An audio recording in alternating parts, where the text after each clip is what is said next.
Hello and welcome to Never a Truer Word, where we look at the words that people choose to use to see if they're telling the truth, the whole truth, and nothing but the truth. And in this episode, we're going to look at the guy that supposedly blew up the Tesla Cybertruck outside the Trump Hotel in Las Vegas on New Year's Day. An attack supposedly carried out by a guy called Matthew Livelsberger. Did he do it? Maybe we will find that out in this episode as we examine some written communications that allegedly are from him. But are they? Well, that's what we're going to try and work out. So we've got a couple of communications.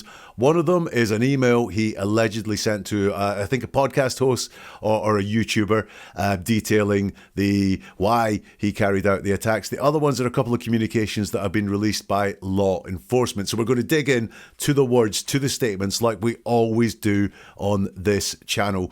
And look at, are these authentic communications, first of all? If they are, what was the motivation that Matthew had? Or if they're not authentic, what was the motivation of the person behind writing these fake communications? Is going to be fascinating, because you will spot here, you will learn here how to spot a fake in communications like this, or how to spot something that is real. I think we will have a look and see something that is real. It's going to be a unique and new way of looking at a very current, true crime case. I must thank members of the Never a Truer Word Facebook group, which is where these communications first came to me, and I have lent on a lot of the comments and analysis that have been done in the Facebook group. So thank you to the members there for your comments. I hope you find your favourite ones that you've made in this analysis as we go through these communications word by word, sentence by sentence, paragraph by paragraph. And what are we looking for in all of this? Well, let's look for persuasion, first of all. So if someone wants to persuade us that something is true, i.e. if it's fake, they will try really hard to persuade us. If someone has got a motivation, and maybe it's a false motivation, or they want to say they're doing something good, but they know they're doing something bad, they will try and persuade us about how good they are and how noble they are as well. So we're going to have a look at persuasion around the identification of the person and also the motive. We're going to look at ownership as well. How much ownership are in these words?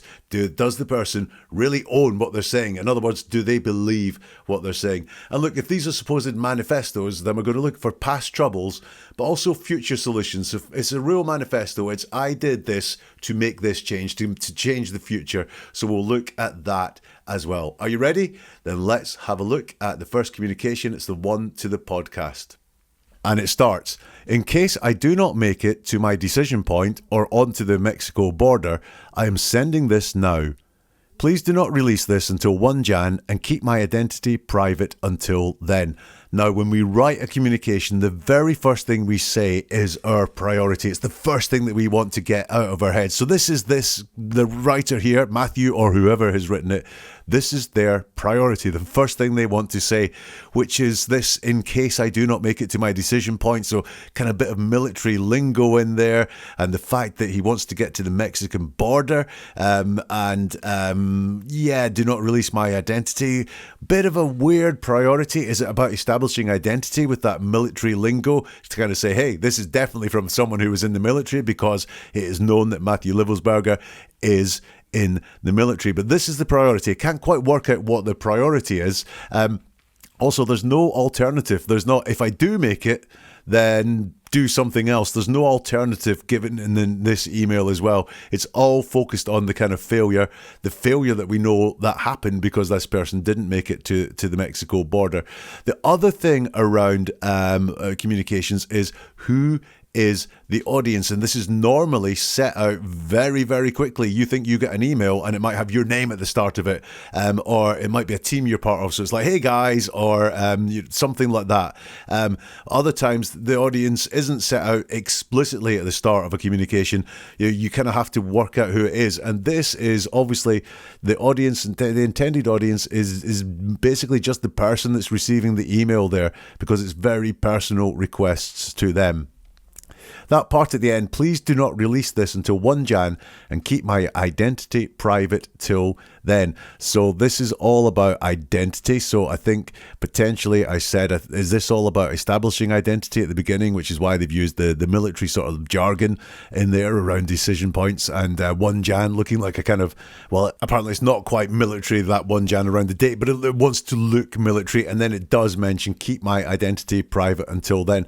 But this is interesting because I think this is a little bit of overkill. Do not release this until 1st of January and keep my identity private until then. Just too much about this is a very secret thing that I'm sharing with only you, and you can only release it on the 1st of January and keep my identity private until then. Overkill there, I think. Then the communication continues. First off, I am not under duress or hostile influence or control. My first car was a 2006 black Ford Mustang V6 for verification. This part starts with first off. But it's not first off, it's the second thing that's been said. The first thing was around all this in case I do not make to my decision point. So interesting there that first off is actually the second thing there. So bit of confusion as we go here. This is maybe first off of the things that I want to get across here. I am not under duress or hostile influence or control. That's the stated priority. Now, I think the priority is actually this convincing of the identity. I'm in the military and my identity is quite secret. I don't want it released until the 1st of January. But the stated priority is saying I am not under duress or hostile influence or control. Again, bit of drama going on here now, isn't there? I'm not under duress or hostile influence or control. My first car was a 2006 black Ford Mustang V6 for verification, is how that continues. Is that any kind of verification? You haven't even told us your name yet. So what are we supposed to do? Find everyone whose first car was a 2006 black Ford Mustang V6 for verification. Again, this is about identity. So they're really going in this theme of who they are, who their identity is, even though it's all quite vague. It's not, here's my name, and you can check out that this name is registered here with the military, or you can find out my citations here, or anything like that. It's all this, my first car was a black Ford Mustang. All a bit strange. Is that really verification? The communication continues. What we have been seeing with drones is the operational use of gravitic propulsion systems powered aircrafts by, most recently, China in the East Coast, but throughout history, the US. Only we and China have this capability. Our OPEN, or open location for this activity, is in the box below. Now, he's gone straight into that in the writing here. No setup, so no my cause is, or the reason that I'm doing this, or I need to tell you about this. It's just whoomp, straight into this. It feels very rushed. This is the stuff that the writer wants to get into here. All this stuff around drones, the propulsion systems that China have had them, the US have had them. It's just very, very quick, but also it doesn't flow. I had trouble reading that out. And when you do have trouble reading something out, when something doesn't flow, just listen to it. What we have been seeing with drones is the operational use of gravitic propulsion systems powered aircraft by, most recently, China in the East Coast, but throughout history, the US. Only we and China have this capability. Our open location for this activity is in the box below. It doesn't flow. And when something doesn't flow like that, you have to question, is it authentic? Because when we are talking about things that we understand, when we're talking about things we've experienced, when we're talking about things we've got a lot of knowledge of, it tends to flow. But this is very, very clunky. In the Facebook group, someone pointed out as well, they talk about these aircraft being used by, most recently, China in the East Coast, but throughout history, the US. Now, the phrase we'd expect to hear is on the East Coast. So most recently by China on the East Coast, but this is in the East Coast. So even was this writer even American? Because they are not using the term that you would expect. Now, this doesn't mean, this one word doesn't mean that we've got a fake going on here, but it does suggest to us this is not someone who's really comfortable saying what they are saying. It goes on. China has been launching them from the Atlantic from submarines for years, but this activity recently has picked up. As of now, it is just a show of force, and they are using it similar to how they used the balloon for SIGNT and ISR, which are also part of the integrated comm system.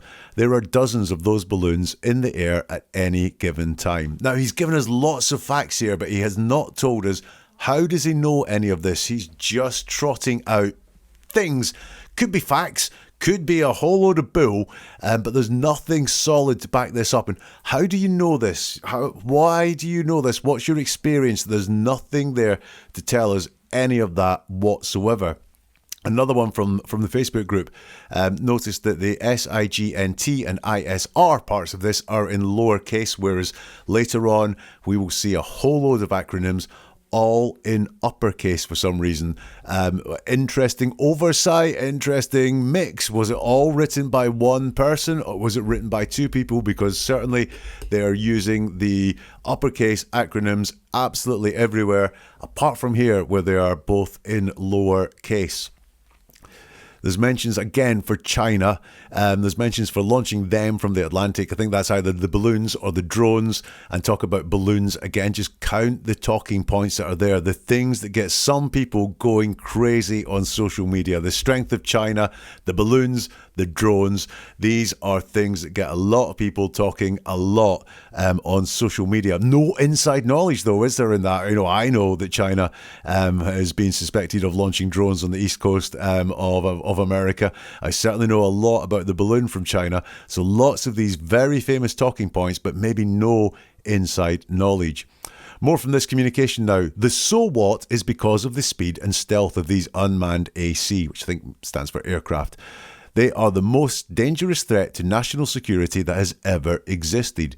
They basically have an unlimited payload capacity and can park it over the WH, which I think is White House, park it over the WH if they wanted. It's checkmate.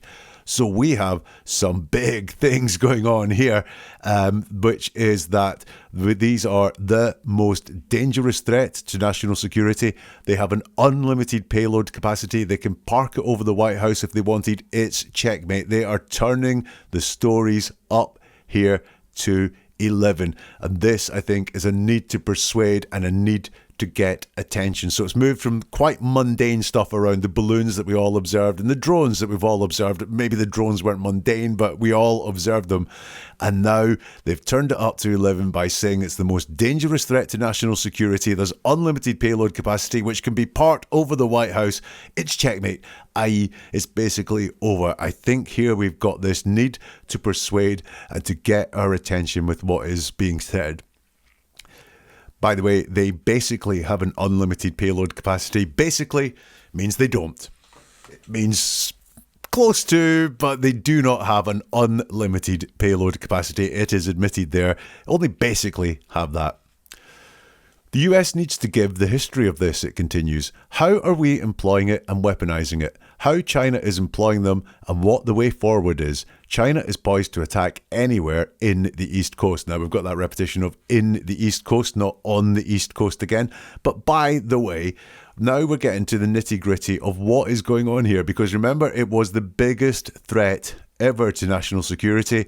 And with this biggest threat ever to national security, what is this person demanding? Give us the history. So we've got this huge threat to national security, and the US needs to give the history of this, how we are employing it and weaponizing it, and how China is employing them, and what the way forward is.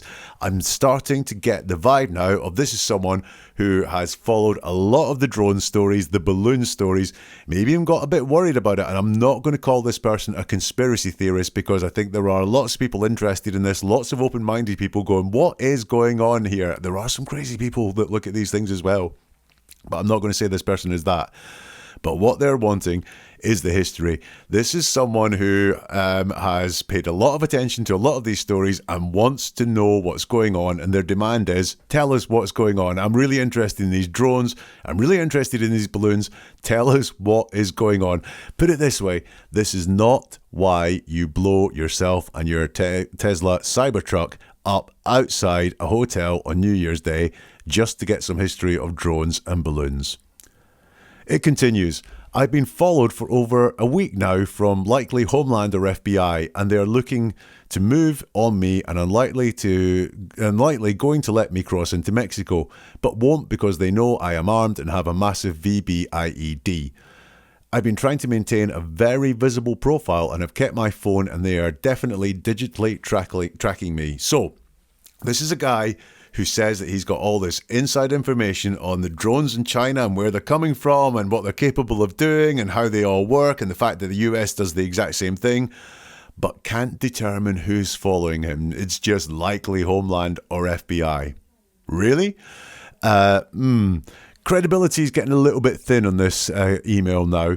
Also, that they are unlikely going to let me cross into Mexico, but won't because they know I am armed. So are they unlikely going to let me? So unlikely to let me into Mexico, but won't let me into Mexico. Well, that's even more than unlikely, isn't it? Because they know I am armed and have a massive VBID. Again, it's just not hanging together here. When things don't hang together, is that because it's lies, basically? Lies are hard to tell. Lies are hard to be consistent with our language, exactly like what we've going on there. Are you unlikely to get to Mexico, or are you not going to be allowed into Mexico because you are armed? Also, if you're armed, then that really isn't going to affect Homeland or FBI. They've met armed people before, so I'm not entirely sure what is going on there. Again, this doesn't feel like someone with extensive military knowledge at all. He says, I've been trying to maintain a very visible profile. This is the guy that said, keep my identity private until the 1st of January. So in some ways, he doesn't mind that people know where he is, who he is, even if that is law enforcement. But he wants his identity kept private till the 1st of Jan. We've got a contradiction there. Again, contradiction, something that I think just ebbs away at any credibility that this has. We've got a long passage here. I have knowledge of this program and also war crimes that were covered up during the airstrikes in the Nimruz province in Afghanistan in 2019 by the admin, DOD, DEA and CIA. I conducted targeting for these strikes of over 125 buildings. 65 were struck because of CIVCAS that killed hundreds of civilians in a single day. USFORA continued strikes after spotting civilians on initial ISR. It was supposed to take 6 minutes and scramble all aircraft in CENTCQM. The UN basically called these war crimes, but the administration made them disappear. I was part of that cover-up with USFORA and agent of the DEA. So I don't know if my abduction attempt is related to either. I worked with Jen Miller's 10 staff on this as well as the response to Balag Mugrab. AOB/S commander at the time can validate this. Wow, quite a lot there. You'll notice, if you can see it, that all the acronyms are in uppercase, unlike those other military ones that we saw earlier. Is this the work of two different people, or is this some copying and pasting going on? I don't know. That passage starts off by saying, I have knowledge of this program. Which program? Because they spoke about two programs earlier, China's program and the US program, and actually two programs of China, because there was the one around the drones and there's one around the balloons as well. But all of a sudden, this is boiled down to this program. And they say, I have knowledge of this program and also war crimes that were covered up during airstrikes. So this is, I have knowledge of war crimes that were covered up during airstrikes, which is kind of interesting, because do you have knowledge of these war crimes? Or were you part of them? Because you were saying you were part of them. You conducted targeting for these strikes, and I was part of that cover-up with USFORA. So again, the language is not hanging together. I have knowledge of war crimes. Actually, I was part of them. I was part of a cover-up, and I was part of the targeting. So you've got more than knowledge. You were actually part of these things. We've got the word basically appearing again, though. The UN basically called these war crimes, which says the UN didn't call these war crimes, but some spin could be put on it to say the UN basically called these war crimes. We do have something strange here. I do not know if my abduction attempt is related to either. Doesn't say what abduction attempt they are talking about. They have said they're being followed by likely Homeland or FBI, but they haven't said that they've tried to be abducted. This is just, boom, come out of nowhere. And then we've got all this verification again about the AOBS commander at the time can validate this. again, according to someone who is familiar with this, a lot of this is public knowledge. So again, we're getting nothing unique from this. We're getting no inside information from this at all. Certainly nothing that is verifiable. And the communication finishes with, you need to elevate this to the media so we avoid a world war because this is a mutually assured destruction situation. For vetting, my LinkedIn is Matt Berg or Matthew Livelsberger. An active duty 18Z out of my 110, my profile is public. I have an active TSSCI with a UAP, USAP access. Lots of acronyms in there. So that's part there starts, you need to elevate this to the media so we avoid a world war because this is a mutually assured destruction situation. How? How does elevating this to the media stop a world war happening? You know, the media have been aware of wars before. The media are aware of lots of things and it hasn't really stopped any of these things happening. So how is this going to stop the war? Again, I've just got this thought that this is the person who thinks they know a lot more about drones and balloons and so on and just really wants to make a bit of a mark for this. The next part. For vetting, my LinkedIn is Matt Berg or Matthew Livelsberger. That's vetting? You're giving a LinkedIn name? You'll notice that the person doesn't even say, I am Matt Berg or I am Matthew Livelsberger. They say, my LinkedIn is this. That's like me writing an email saying that I'm Bill Gates and going, for vetting, my LinkedIn is Bill Gates. This does not prove anything. That is not vetting. But once more, it is all about identity. So that's the first communication, the one that went to the podcast. So where am I at with that one? Well, what I thought was really interesting, and this came from the Facebook group, was the order that the identity is revealed. Instead of coming right out and saying, hey, it's Matthew, it's done like this. It's the first car. It's the military lingo. It's then some of the personal experience that this person says they've had. Then it's their LinkedIn profile, and their name is kind of implicit in the middle of that LinkedIn profile, but they never ever say, I am this person. And the theory being there that they are very, very guarded around saying something that is a lie, because we often all are. They are just throwing things out there to say, hey, I'm that person. What's missing from there? Nothing, not one thing in that whole communication about the specifics of the attack. Nothing about blowing up a Cybertruck, nothing about where it happened, nothing about what the attack was supposed to achieve either. There was lots of, this is what I want to happen, but there was no, I hope I've made my point now by doing this, and what should happen next is, now I've got your attention. Nothing like that whatsoever. So my conclusion on that email sent to the podcast, it's really, really messy. There's no verifiable info in there whatsoever. There's this identity crisis going on where they really are just trying too hard to persuade us that they are that person. I know that here's my first car, here's some personal experiences, all stuff which could be quite easily found out. And it just goes too large. This unlimited payload over the White House, the world war that is coming there, it's all trying too hard, as I think we'll see when we look at the next communication. And I do want you to notice as well that all of that is focused on the past, bar the fact that they want to find out the history in the future. If that makes any sort of sense whatsoever, it's all focused on the past. So was it him? Was it Matthew Livelsberger that sent that or wrote that? There is not anywhere near enough in there to say it was. In fact, I think there's a lot of indications that it wasn't, that it's someone trying to persuade us that they are him. And a lot of it comes through as inauthentic. So was it him? I'd say on chances it's not him that wrote that.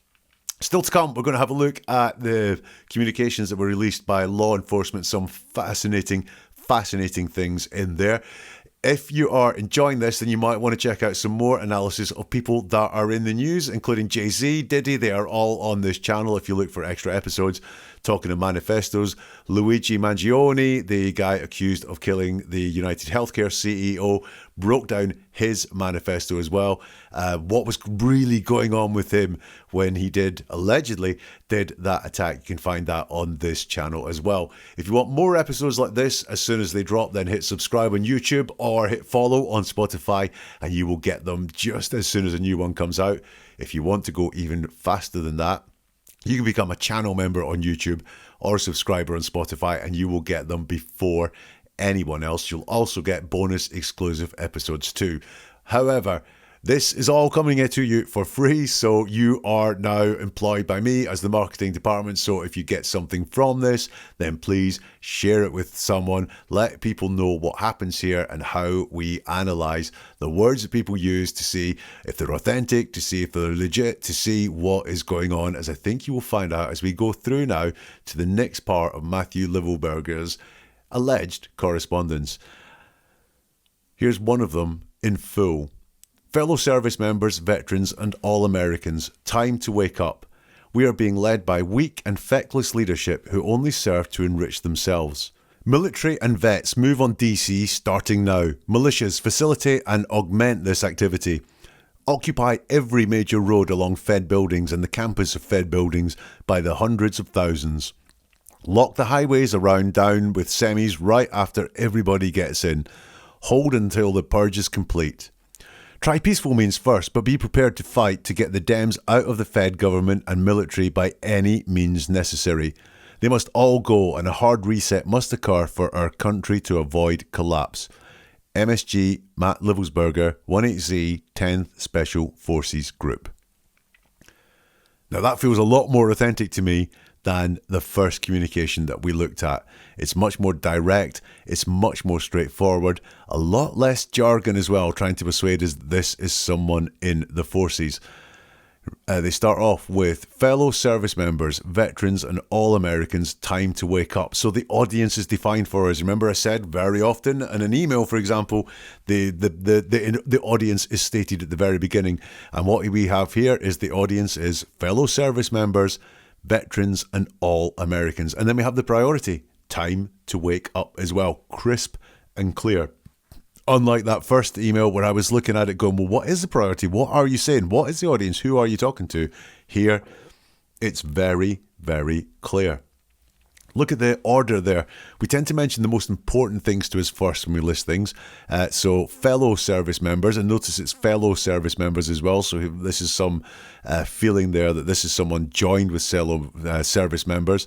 Veterans, so we're staying with the forces, and then all Americans. So this really is him talking to primarily service members, veterans, people who have served or people who serve as well. And by the way, all Americans, the last thing that he mentions.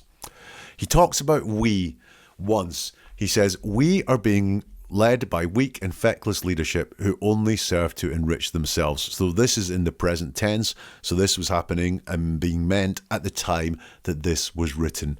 We are being led by weak and feckless leadership. We includes the letter writer. We does include the person writing this.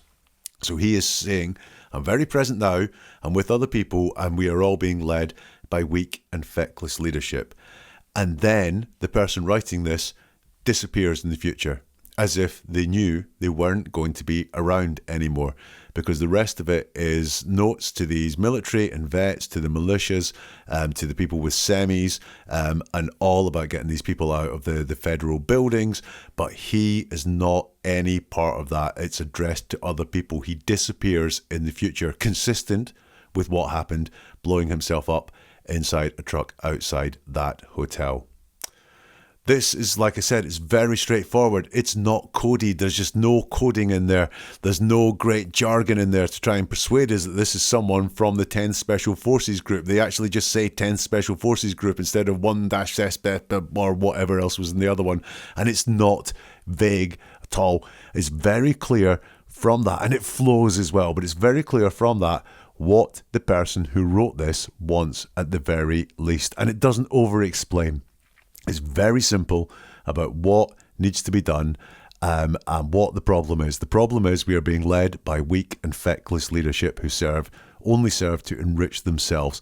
It doesn't over-explain what the problem is. It states it in big, broad terms. And another little bit of consistency that's there is that it starts off by saying we are being led by weak and feckless leadership. And then towards the end, when it talks about getting rid of the Dems, they must all go and a hard reset must occur. So there's the difference here.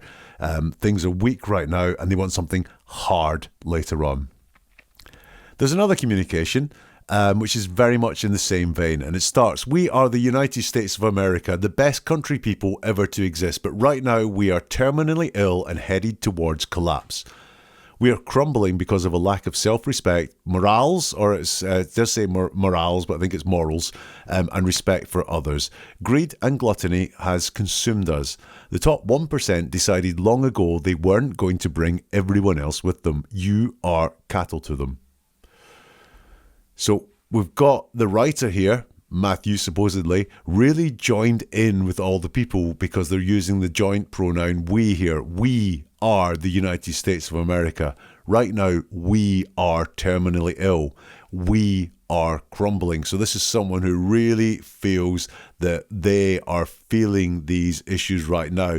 The last one talking about these drones, it was all almost conceptual. They were up in the sky. They were all in the East Coast and so on.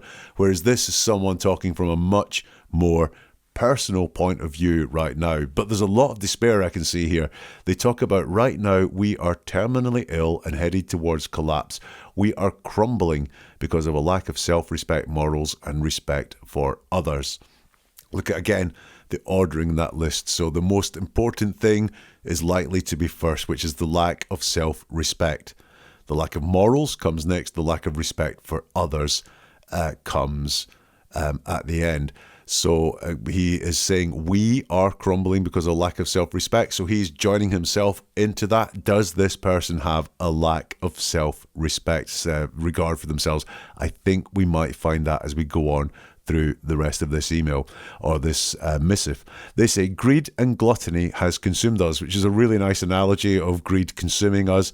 But it's the first mention of a kind of health concern that we will see throughout the rest of this writing. He does set himself apart from everyone at the very end of that section. So while it is we are the United States of America, we are terminally ill, and we are crumbling because lack of self-respect, it finishes with the top 1% decided long ago they weren't going to bring everyone else with them. You are cattle to them. Not we. He doesn't join himself in at that point. He sees himself as apart from the cattle, maybe above the cattle, because he's not part of, he's not saying we are cattle. He is saying you are cattle to them. It continues. We have strayed from family values and corrupted our minds, and I am a prime example of having it all, but it never being enough. We have strayed from our family values and corrupted our minds, and I am a prime example of having it all, but it never being enough. So he's back on we. So you are cattle, but now he's back to being part of the conversation here. We have strayed from family values. Now that's an interesting one, because what he's saying there is he has strayed from family values because he is part of we, and he does say and own it because he's gone back to talking about himself. In fact, it's the first time he's talked about himself. I am a prime example. So again, we've strayed from family values. I am a prime example. And then he talks about a prime example of having it all, but it never being enough. And I've got an interesting part there, which is the difference between having it all and never being enough. Two different things. So it's not, I'm a prime example of having it all, but never having enough. It never being enough. So having is about ownership. It's about a number that you can count almost, but being enough is much more emotional. That's much more about feeling.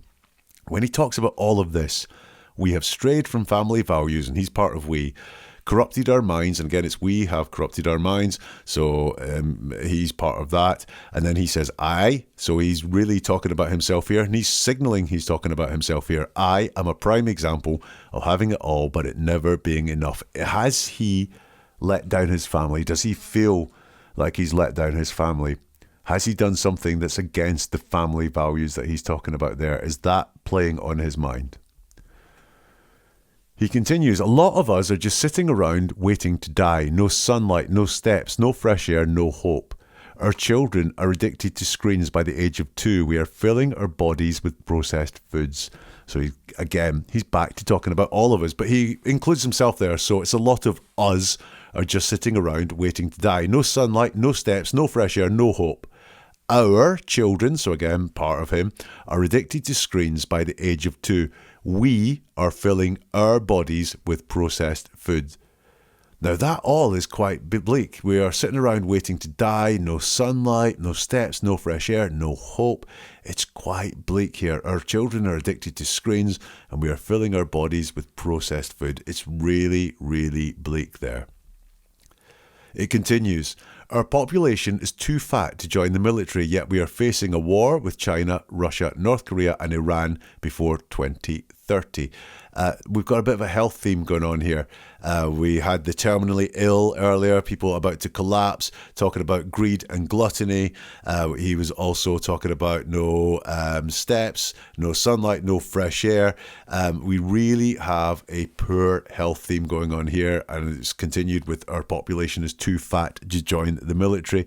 So is this written by someone in poor health or worried about their health, maybe not as fit as they used to be or as healthy as they used to be?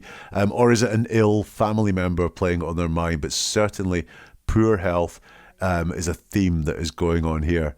He also talks about the fact that we as a country are facing a war with China, Russia, North Korea and Iran before 2030. Now, remember, he talked about how bleak things were at the moment. He's really showing despair about now, about the present, when he was writing earlier. Right now, he's writing about the future, so 2030, and we're facing wars. He's got despair about the future in this part as well. That, I can't diagnose, but that is very much sounds to me like depression. Someone who is gloomy and despondent about what's happening right now in their life and has very little hope or a lot of worry or a lot of anxiety about the future. The writer continues, we must take these actions if we are going to make it past the next few years in one piece. And they're going to outline what the actions are. But what I noticed here, once again, we've got we. We must take these actions if we are going to make it past the next few years in one piece. Now, if you're someone that doesn't believe that Matthew Livelsberger wrote this, or someone that doesn't believe he did this Cybertruck attack, then this might be worth paying attention to, this part, because this is future focused. So this is about making it through the next few years. And he includes himself in it. If we are going to make it through the next few years in one piece, we must take these actions. Interesting. It's the only thing I can see that we've seen so far that would say to me this might not have been written by someone who was intending to blow themselves up outside a hotel in Las Vegas on New Year's Day, because they've joined themselves, using the pronouns we, with actions that must be taken if they, including this person and everyone else, are going to make it past the next few years in one piece. That all includes him. These are the things, these are the actions that the person wanted to take.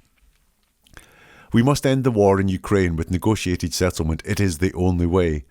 Focus on strength and winning. Masculinity is good and men must be leaders. Strength is a deterrent and fear is the product. Weeded out those in our government and military who do not idealise number 2. The income inequality in this country and cost of living is outrageous. The number of homeless on our streets is embarrassing and disgusting. Have some pride and take care of this. Stop obsessing over diversity. We are all diverse and DEI is a cancer. Thankfully, we rejected the DEI candidate and will have a real president instead of Weekend at Bernie's. Now that is a manifesto. Unlike what we saw earlier, which is give us the history of the drones and alert the media, that is a manifesto. That is someone saying what must happen, what must be done to make things better. Some things I want to look at inside that manifesto. The part, focus on strength and winning. Masculinity is good and men must be leaders. Strength is a deterrent and fear is the product. And then weeded out those in our government and military who do not idealise number 2. And I think by number 2 they mean that point, which is focus on strength and masculinity is good. Is this written by someone who has problems with women and someone who has problems with power? And potentially both. Someone who has problems with women in power. Could be. someone who just feels their place in the world is knocked off kilter, or where they thought they were in the world because they were male, or maybe has a woman in power above them in the military, or Kamala Harris was obviously running for president, so did they think a woman should not be president? Is that something that's knocked him off kilter as well? But potentially this is written by someone who has problems with women, problems with power, or problems with both together.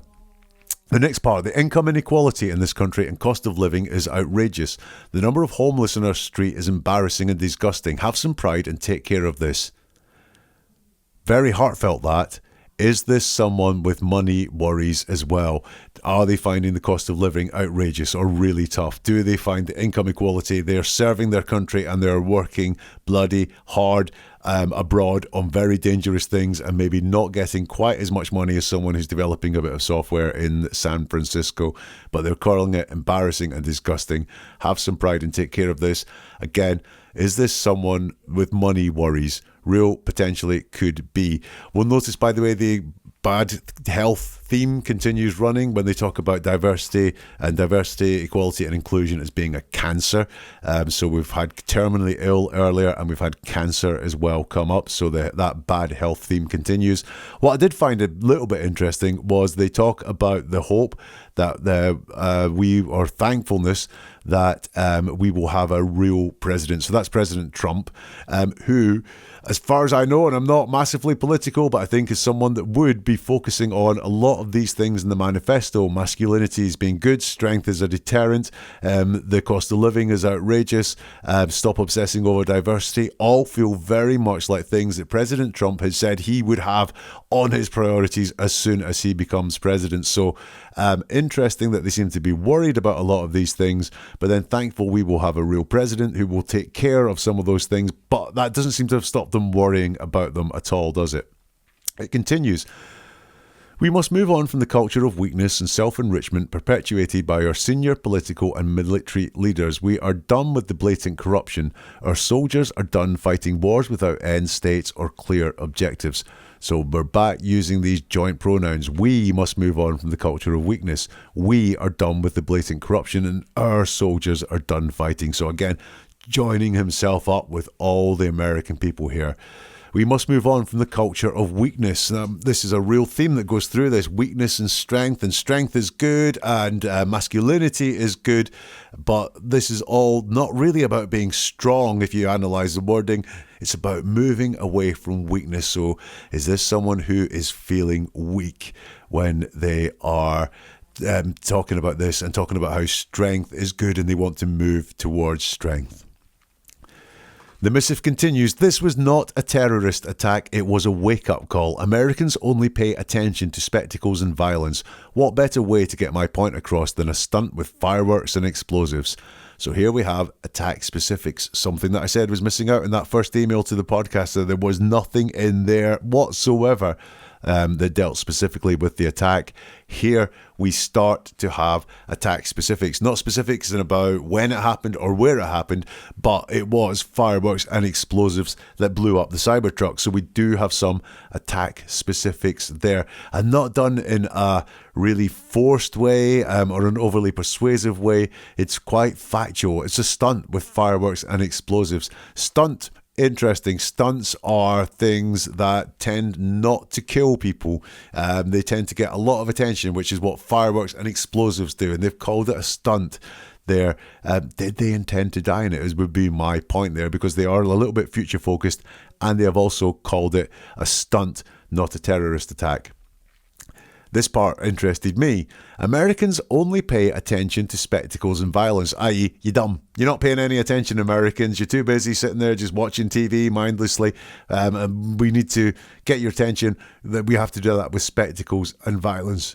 It's contradictory to the way this opened up, which was, we are the United States of America, the best country people to ever exist. But you only pay attention to spectacles and violence. You're not paying attention to anywhere near enough, as this letter writer would have it. Then we've got a very interesting passage. Why did I personally do it now? I needed to cleanse my mind of the brothers I've lost and relieve myself of the burden of the lives I've took. So all the we's, all the hours, all the us, they're all gone there. And this is very, very personal. Why did I personally do it now? I needed to cleanse my mind of the brothers I've lost and relieve myself of the burden of the lives I took. It's very personal, and it's very far away from the politics chat that we have been having in the rest of this. It's very, very at the core, I believe, of what is going on in the mind of the person that wrote this, because it is very personal. There's none of these political talking points that are going on, none of this caring for the rest of the country that's been going on. It's all about some very personal things that would be very large in the mind of the person who has lost a lot of brothers and feels a burden for the lives that they took. And it finishes: consider this last sunset of 24 and my actions the end of our sickness and a new chapter of health for our people.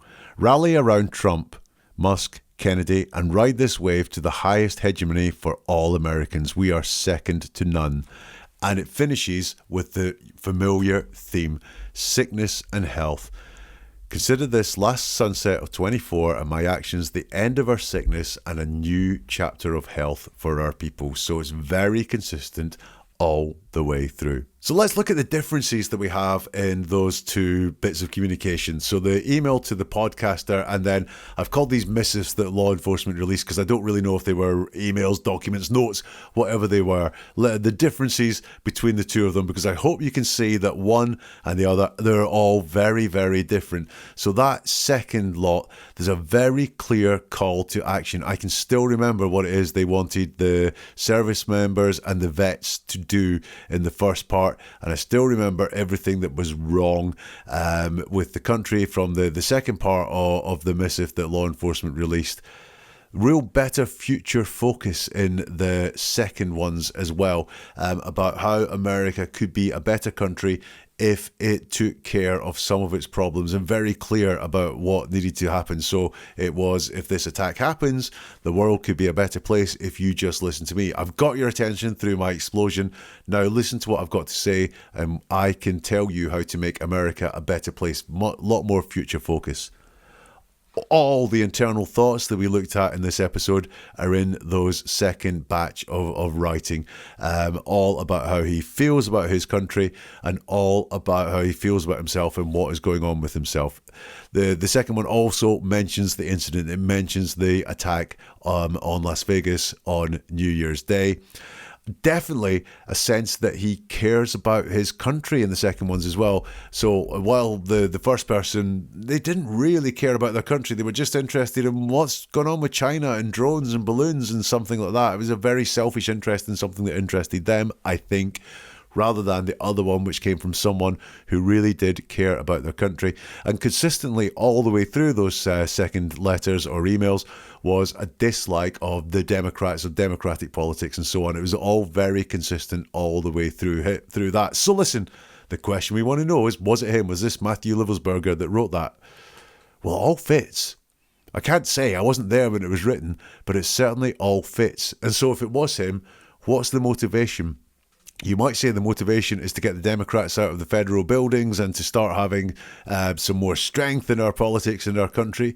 But I'm not so sure, because coded within all of that were repeated mentions of just general issues that affect people in the country, in the world all the time. This was written by someone personally unhappy, mentioning terminal illness and cancer in the country heading towards collapse. I think someone with family issues going on, whether that's one-to-one personal relationship issues on the wider sense of family. Someone, I think, with money issues, I think that came out as well. Someone with mental issues of the burden that they have in their head around knowing so many people that have died and also taking so many lives themselves. Someone with health issues, maybe not health issues personally themselves, but do they have a parent or a close relative with a terminal illness or cancer, because those things came up. And someone who wants significance. They carry this out because they kind of feel like they've had enough of this life and wanted a bit of significance to change things. So was it him? I think this was, whether it was Matthew Livelsberger or not, I think that could very well have been written by the person that exploded the Tesla Cybertruck outside the hotel in Las Vegas on New Year's Day. And the motivation, while they might want to say they were doing it to make America a better place, I think this was someone dreadfully unhappy at the time that they wrote that with their place in life. What do you think? Do let me know. You can get in touch on neveratruerword.com, because there you will find all the details of how to get in touch on social media. You'll also find more episodes like this if you want to get them on podcast or video format around analysing the words of people in the news. And you can sign up for the newsletter as well. And also I've mentioned the Facebook group who helped out a lot with this analysis. You can find out how to join that as well at neveratruerword.com. We'll see you soon for something new from Never a Truer Word.